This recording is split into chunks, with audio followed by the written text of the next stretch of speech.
Assalamualaikum warahmatullahi wabarakatuh. Di sini saya akan menjelaskan tentang parasit yang penularannya melalui keong. Taksonominya yaitu Kingdom Animalia, Phylum Platyhelminthes, kelas Dermatoda, subkelas Dichnea, ordo Echinostome-informes, famili Fasciolidea, genus Fasciola, spesies Fasciola heptica.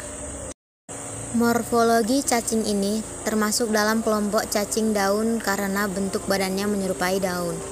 Berukuran 20-30 mm x 8-13 mm. Bersifat hermaprodit di mana dalam satu individu memiliki dua macam organ kelamin yang berbeda. Sistem reproduksinya ovipar, mempunyai tonjolan konus atau cephalis kon. Pada bagian anteriornya memiliki batil isap mulut dan batil isap perut. Uterus pendek berkelok-kelok, testis bercabang panjang, letaknya di pertengahan badan, berjumlah 2 buah. Siklus hidup. Karena jumlah telurnya sangat banyak, maka akan keluar dari tubuh ternak melalui saluran empedu atau usus bercampur kotoran. Jika ternak tersebut mengeluarkan kotoran, maka telurnya juga akan keluar. Jika berada di tempat yang basah, maka akan menjadi larva bersilia yang disebut Miracidium. Larva tersebut akan berenang. Apabila bertemu dengan siput, Limnea auricularis akan menempel pada mantel siput. Di dalam tubuh siput, silia sudah tidak berguna lagi dan berubah menjadi sporokista. Sporokista dapat menghasilkan larva lain secara partenogenesis yang disebut redia, yang juga mengalami partenogenesis membentuk serkaria. Setelah terbentuk serkaria, maka akan meninggalkan tubuh siput dan akan berenang, sehingga dapat menempel pada rumput sekitar kolam atau sawah. Apabila keadaan lingkungan tidak baik, misalnya kering, maka kulitnya akan menebal dan akan berubah menjadi metaserkaria. Pada saat ternak, maka rumput yang mengandung metaserkaria, maka sista akan menetas di usus ternak dan akan menerobos ke dalam hati ternak dan berkembang menjadi cacing muda. Anda bisa melihat siklus gambar ini.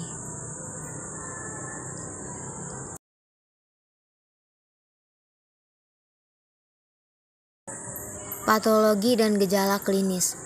Terjadi sejak larva masuk ke saluran empedu sampai menjadi dewasa.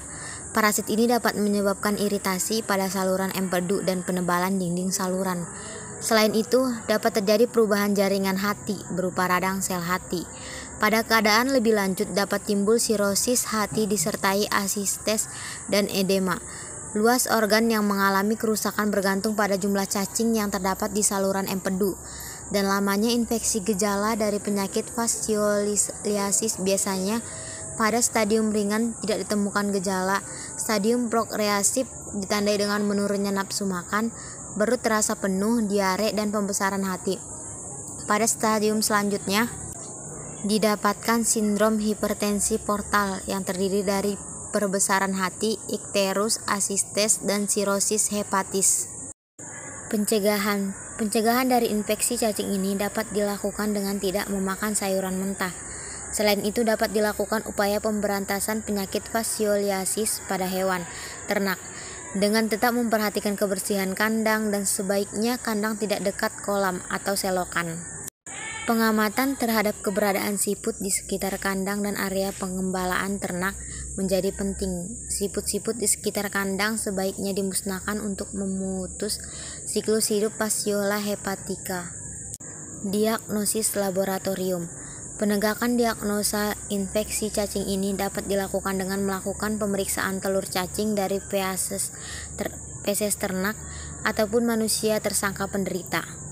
Metode pemeriksaan yang dapat dipilih diantaranya dengan cara langsung atau tak langsung menggunakan teknik konsentrasi. Sebaiknya untuk teknik konsentrasi dipilih teknik pengendapan karena morfologi telur cacing ini memiliki operkulum. Terima kasih.